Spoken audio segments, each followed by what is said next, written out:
What up, guys? Raylan Gaming here again. Just gonna show y'all the Ranger build that I use. This is just, by no means intentional. This is just gear I got throughout playing with the game.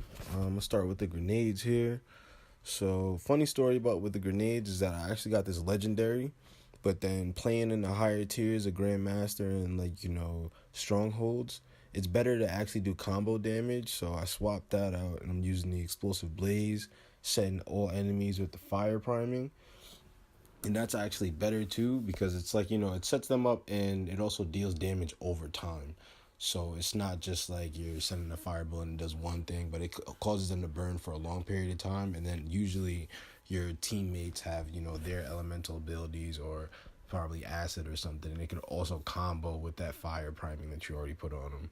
And then with the guns here, Rounder's Blaze that I got, it also sets them up for the fire priming as well with the hit streak. So all I gotta do is hit them enough times, it'll set them ablaze. And then that also does the same thing as well, adding on to the longer time that they're on fire damage and the longer time my allies have a, chance to set off a combo that way. So basically, anytime a gate opens up too, I'm just firing from the hip with that gun. Just, catching everybody with the fire damage priming, so everybody's gonna be burning. And then with Divine Vengeance, any weak spot damage that I do for a hit streak, it sets them it makes them an explosion, so then they blow up, and then any enemies near them are also catching that damage there too. So it just makes for a huge AoE effect.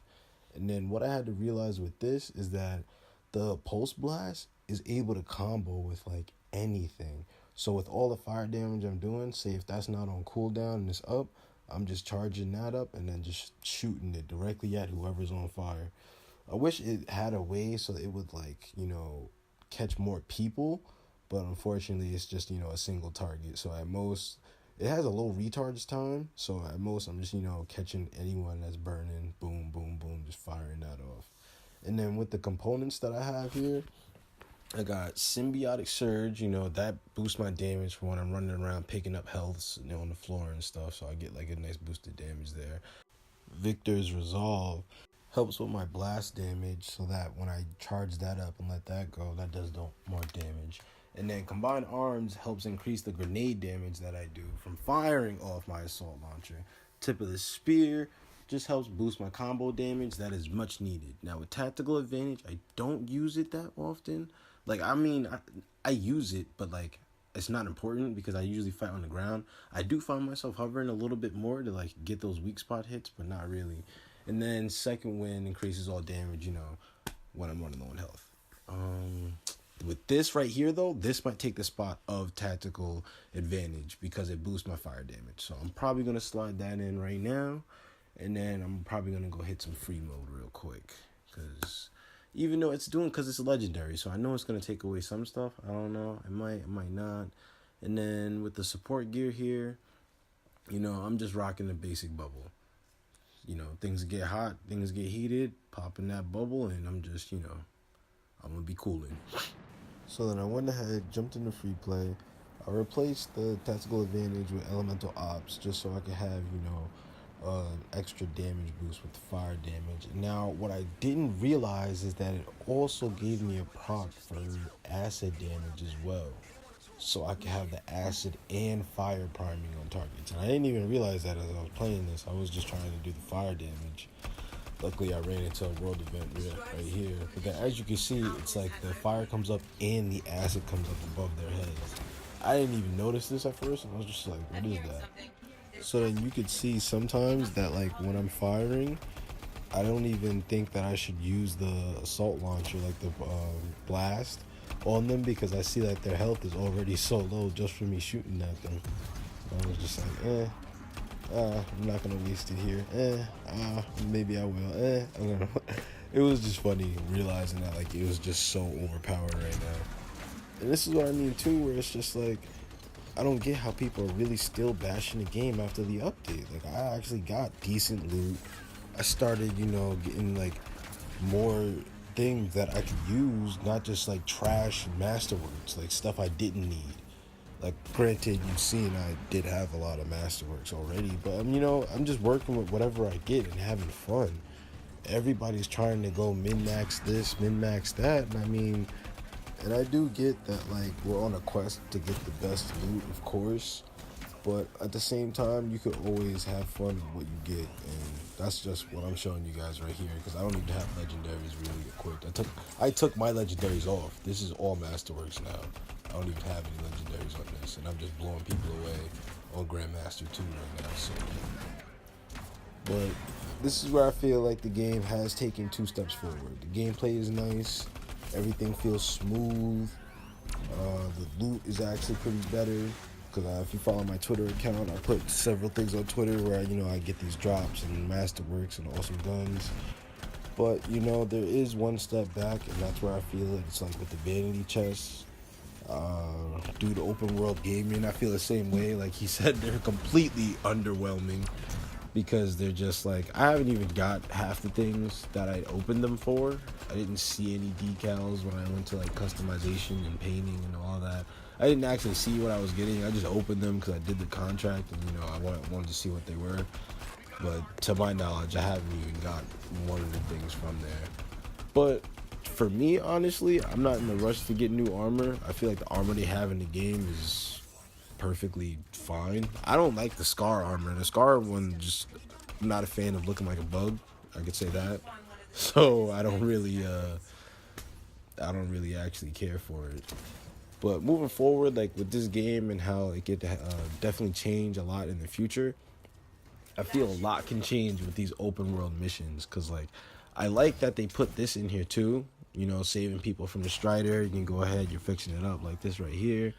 But like I feel they could do like so much more with this. Like, oh, I didn't even notice this guy was shooting at me here, and then I got him real fast. But for some reason, I just could not get this last guy. This guy right here, he just goes ahead. Thought I killed him with that, didn't. Shooting him, he explodes. Then I go back to try and shoot this guy. He's like tucked away in there. Just can't even hit him. Tried like for 5 minutes almost. But anyways, back to what I was saying. They could do so much with these like missions and side missions here. Like I want them to put in an escort mission. Definitely say we go ahead, help these people get out of the Strider, and then we gotta like lead them to these checkpoints. Almost like there was a mission you get from the Arcanist dude, and it's you gotta take this artifact from place to place, and like different mobs and enemies start coming at you. Like if they could do an escort mission like that, like we gotta escort the people from here to say another settlement, or like on a small check pathway to back to Fort Tarsus, that would be cool. Or definitely if they could add in, say, races in the game or something where you could race other javelins, or just chase down missions as well. Like say if you got to chase down a Dominion spy or an outlaw that stole something, and you actually got to fight through his gang and then chase him down somewhere. But I do like another part where I said 2 steps forward. Like they started doing this. They put world events in these little dungeons throughout the world.